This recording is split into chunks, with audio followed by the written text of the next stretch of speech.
എടുത്തു പറയുന്നത് നിവിൻ പോളിയാണ്. ഒരു പണ്ടത്തെ ഒരു നിവിൻ പോളിനെ നമുക്ക് ശരിക്കും കാണാൻ പറ്റും. നിവിൻ പോളി സൂപ്പറാണ്. നിവിൻ പോളിയുടെ ഒരു കംബാക്കാണ്. നിവിൻ്റെ ഒരു കംബാക്ക് എന്ന് വേണമെങ്കിൽ പറയാം. മലയാളി ഫ്രം ഇന്ത്യയുടെ പ്രൊമോഷൻ വീഡിയോയിൽ ഡിജോയോട് നിവിൻ പോളി തമാശയോടെ പറയുന്നൊരു കാര്യമുണ്ട്. ഈ സിനിമയിലും ഹിറ്റാകണം, അല്ലെങ്കിൽ നിന്നെ ഞാൻ കൊല്ലുമെന്ന്. അതെ, മലയാള സിനിമാ പ്രേക്ഷകർ അത്ര കണ്ട് ആഗ്രഹിച്ചിരുന്നു നിവിൻ പോളിയുടെ തിരിച്ചുവരവ്. സിനിമയിലേക്ക് കൈപിടിച്ചു കൊണ്ടുവന്ന വിനീത് ശ്രീനിവാസൻ തന്നെ നിവിനെ അതിഗംഭീരമായി തിരിച്ചു കൊണ്ടുവന്നിരിക്കുന്നു. നിതിൻ മോളി, ആ ഒറ്റ പേരാണ് വർഷങ്ങൾക്ക് ശേഷം കണ്ട എല്ലാവരുടെയും നാവിൽ. സിനിമയുടെ റിലീസിന് മുമ്പേ പ്രണവും ധ്യാനവുമായിരുന്നു നിറഞ്ഞിരുന്നെങ്കിൽ തിയേറ്ററിലെത്തിയ ശേഷം ആ ഗസ്റ്റ് റോൾ സിനിമ മൊത്തം തൂക്കി. സിനിമ മുഴുവനായും കൈപ്പിടിയിലൊതുക്കി അയാൾ അഴിഞ്ഞാടുകയായിരുന്നു. അതൊരു സാമ്പിൾ വെടിക്കെട്ട് മാത്രമാണ്. മലയാളി ഫ്രം ഇന്ത്യയുടെ ടീസറും പാട്ടുകളും സോഷ്യൽ മീഡിയ ഭരിക്കുന്നത് കണ്ടാൽ അറിയാം ഇനിയാണ് കാണാൻ കിടക്കുന്നതെന്ന്. Yes, he is back.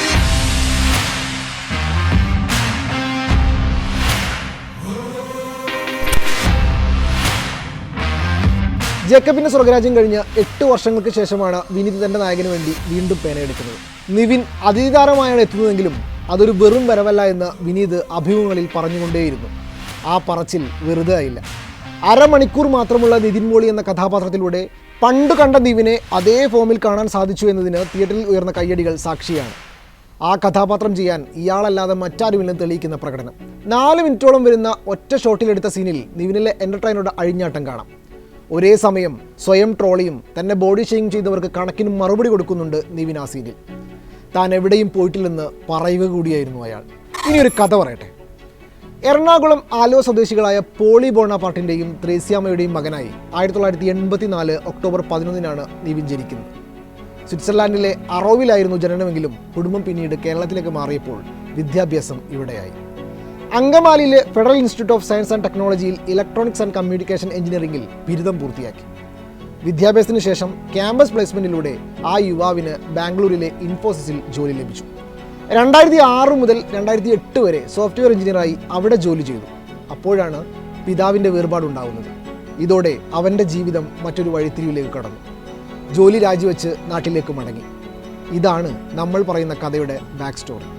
പിന്നണി ഗായകനായും അഭിനേതാവായും സിനിമയിൽ സജീവമായിരിക്കെ വിനീത് ശ്രീനിവാസന് ഒരു സിനിമ സംവിധാനം ചെയ്യണമെന്ന മോഹം ഉള്ളിലുദിക്കുന്നു. പതിവ് രീതികളിൽ നിന്നും മാറി ആദ്യ സിനിമ പുതുമുഖങ്ങളെ വെച്ചൊരുക്കാമെന്നുള്ള വിനീതിൻ്റെ തീരുമാനം പോലും പലരെയും ഞെട്ടിപ്പിക്കുന്നതായിരുന്നു. അങ്ങനെ തിരക്കഥ പൂർത്തിയാക്കി സിനിമ പ്രഖ്യാപിച്ചു. ദിലീപിൻ്റെ ഗ്രാൻഡ് പ്രൊഡക്ഷൻസ് ചിത്രത്തിന് നിർമ്മാണം ഏറ്റെടുത്തതോടെ പടം ഓണായി. ഇനി അഭിനേതാക്കളെ കണ്ടെത്തണം. വിനീത് എറണാകുളത്ത് ഒരു ഓഡിഷൻ വെച്ചു. സിനിമാ മോഹം തലക്ക് പിടിച്ച ഒരുത്തൻ ഓഡിഷനിൽ പങ്കെടുക്കാനായി ആലുവയിൽ നിന്ന് വണ്ടി കയറി. കാലിന് പരിക്കേറ്റ് കിടപ്പിലായിരുന്നു അയാൾ. പക്ഷേ കൂട്ടുകാരനായ അൽഫോൺസ് പുത്രൻ എന്ന മറ്റൊരു സിനിമാ പ്രേമി ഈ ഓഡിഷൻ്റെ കാര്യം പറഞ്ഞപ്പോൾ പിന്നെ ഒന്നും നോക്കിയില്ല. കൂട്ടുകാരാണ് അവനെ സ്കൂട്ടറിൽ എറണാകുളത്തെത്തിക്കുന്നത്.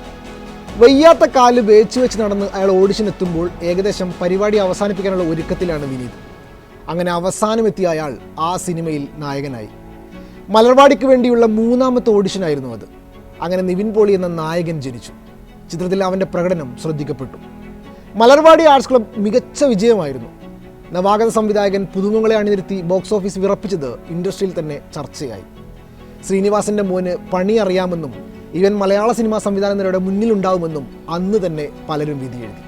മലർവാടിക്ക് ശേഷം ട്രാഫിക്, സ്പാനിഷ് മസാല എന്നീ സിനിമകളിൽ അതിഥിതാരമായും ദി മെട്രോ 7 എന്നീ സിനിമകളിൽ നായകനായും നിവിൻ എത്തിയെങ്കിലും അങ്ങനെ ശ്രദ്ധിക്കപ്പെട്ടില്ല. മലർവാടിയോട് അവസാനിച്ചെന്ന് പലരും കരുതി. അവിടെയാണ് നിവിൻ്റെ രക്ഷകൻ്റെ 2ാമത്തെ എൻട്രി, തട്ടത്തിൻ മറയത്ത്. നിവിൻ എന്ന താരത്തിൻ്റെ റേഞ്ച് ഉയർത്തിയ തട്ടത്തിൻ മറയത്ത് ബോക്സ് ഓഫീസിനെയും ഇളക്കി മറിച്ചു. പിന്നെ നിവിന് തിരിഞ്ഞു നോക്കേണ്ടി വന്നിട്ടേയില്ല.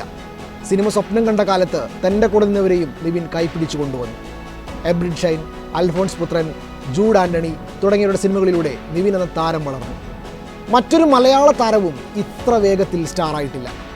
2014 മുതൽ 2016 വരെ നിവിൻ പോളിയുടേതായി 7 സിനിമകളാണ് 100 ദിവസം തിയേറ്ററിൽ ഓടിയത്.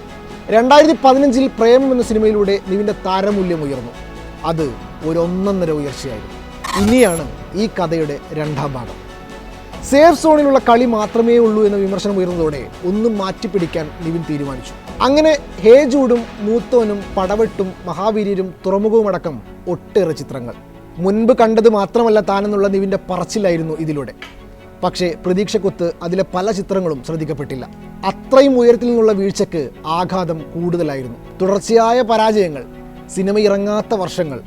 നിവിൻ എവിടെയെന്ന് പലരും ചോദിച്ചു പോലും തുടങ്ങി. വൻ പ്രതീക്ഷയിൽ വന്ന സാറ്റർഡേ നൈറ്റും രാമചന്ദ്ര ബോസും ബോക്സ് ഓഫീസിൽ തകർന്ന് തരിപ്പണമായതോടെ നിവിന് ഇനിയൊരു തിരിച്ചറിവ് ഉണ്ടാവില്ലെന്ന് പലരും വിധി എഴുതി.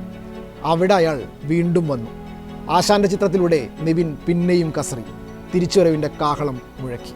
ഇനി ഈ കഥയ്ക്കൊരു ടൈലൻഡ് കൂടിയുണ്ട്. വർഷങ്ങൾക്ക് ശേഷം എന്ന ചിത്രത്തിന്റെ തിരക്കഥ വിനീത് എഴുതിക്കൊണ്ടിരിക്കുകയാണ്. രണ്ടാം പകുതിയിൽ ചിത്രത്തിന് മൂഡ് മാറ്റുന്ന ഒരു കഥാപാത്രത്തെ പ്ലേസ് ചെയ്യണം വിനീതിന്. നിവിനല്ലാതെ മറ്റൊരു മുഖമില്ലായിരുന്നു. പിന്നെ കണ്ടത് സ്ക്രീനിലാണ്. നിവിന് വിളയാടാനുള്ള ഒരു സ്പേസ് കിട്ടിക്കഴിഞ്ഞാൽ അവൻ ഗ്രൗണ്ട് നിറഞ്ഞ് കളിച്ചോളും. അപ്പോൾ ഇതിൽ ആ സ്പേസ് ഉണ്ടായിരുന്നു, അവനത് നന്നായിട്ട് യൂസ് ചെയ്തു. തൻ്റെ ഏരിയ തിരിച്ചു കിട്ടിയവൻ്റെ അഴിഞ്ഞാട്ടം.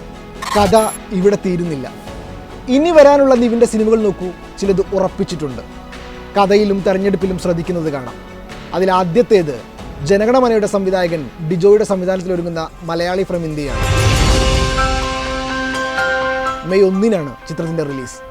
അനശ്വര രാജൻ, അജു വർഗീസ്, ധ്യാൻ ശ്രീനിവാസൻ തുടങ്ങിയവരും ചിത്രത്തിൽ പ്രധാന വേഷത്തിലെത്തുന്നുണ്ട്. ഒരു കംപ്ലീറ്റ് എൻ്റർടൈനർ ആകുമെന്നാണ് ടീസറും പാട്ടുകളും നൽകുന്ന സൂചന. മാജിക് ഫ്രെയിംസിൻ്റെ ബാനറിൽ ലിസ്റ്റൻ സ്റ്റീഫൻ നിർമ്മിക്കുന്ന ചിത്രം വലിയ മുതൽ മുടക്കിലാണ് ഒരുങ്ങുന്നത്. ജനഗണമനയുടെ തിരക്കഥ ഒരുക്കിയ ഷാരിസ് മുഹമ്മദ് തന്നെയാണ് മലയാളി ഫ്രം ഇന്ത്യയുടെയും തിരക്കഥ. Action hero Biju 2. നിവിൻ്റെ കരിയറിൽ മികച്ച കഥാപാത്രങ്ങൾ ഏറെയുണ്ടെങ്കിലും SI ബിജു പൗലോസിൻ്റെ സ്ഥാനം മുൻപന്തിയിലാണ്. അന്ന് വരെ അങ്ങനെ ഒരു പോലീസുകാരനെയും പോലീസ് സ്റ്റേഷനും മലയാളിക്ക് പരിചയമില്ലായിരുന്നു. 2016 ഫെബ്രുവരി 4 എബ്രിഡ്സിൻ്റെ സംവിധാനത്തിൽ ചിത്രം തിയേറ്ററിലെത്തുന്നത്. 5 കോടിയിൽ ഒരുക്കിയ ചിത്രം 32 കോടിയാണ് ആകെ നേടിയത്. ഇനി ബിജു പൗലോസിൻ്റെ രണ്ടാം ഊഴമാണ്.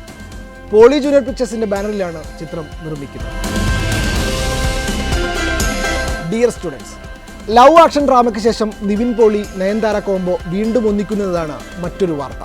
ജോർജ് ഫിലിപ്പ് റോയ്, സന്ദീപ് കുമാർ എന്നിവർ ചേർന്ന് സംവിധാനം ചെയ്യുന്ന ചിത്രത്തിന് ഡിയർ സ്റ്റുഡൻസ് എന്നാണ് പേരിട്ടിരിക്കുന്നത്.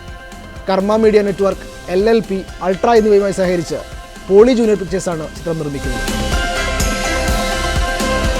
7 കടൽ 7 മല. നിവിൻ പോളിയെ നായകനാക്കി റാം സംവിധാനം ചെയ്ത 7 കടൽ 7 മല 46ാമത് മോസ്കോ ഇന്റർനാഷണൽ ഫിലിം ഫെസ്റ്റിവലിലേക്ക് തിരഞ്ഞെടുക്കപ്പെട്ടിട്ടുണ്ട്. Blockbusters from around the world എന്ന കാറ്റഗറിയിലേക്കാണ് ചിത്രം തിരഞ്ഞെടുക്കപ്പെട്ടത്. നേരത്തെ റോട്ടർഡാം ഫിലിം ഫെസ്റ്റിവലിൽ നടന്ന പ്രീമിയർ ഷോയിലും മികച്ച പ്രതികരണങ്ങളാണ് ചിത്രത്തിന് ലഭിച്ചത്. വിനയ് ഗോവിന്ദിന്റെ സംവിധാനത്തിൽ ഒരുങ്ങുന്ന താരമാണ് നിവിൻ്റെ മറ്റൊരു പ്രൊജക്റ്റ്. അനുരാജ് മനോഹറിന്റെ ശേഖരവർമ്മ രാജാവും നിവിൻ്റെതായി പ്രഖ്യാപിക്കപ്പെട്ട സിനിമയാണ്.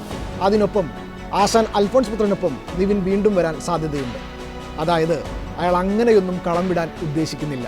സിനിമയുടെ യാതൊരു പാരമ്പര്യവുമില്ലാതെ തൻ്റെ ആത്മവിശ്വാസം കൊണ്ടും കഠിന പ്രയത്നം കൊണ്ടും ഇൻഡസ്ട്രിയിൽ ഒരു സ്ഥാനം കണ്ടെത്തിയതിൻ്റെ പേരാണ് നിവിൻ പോളി.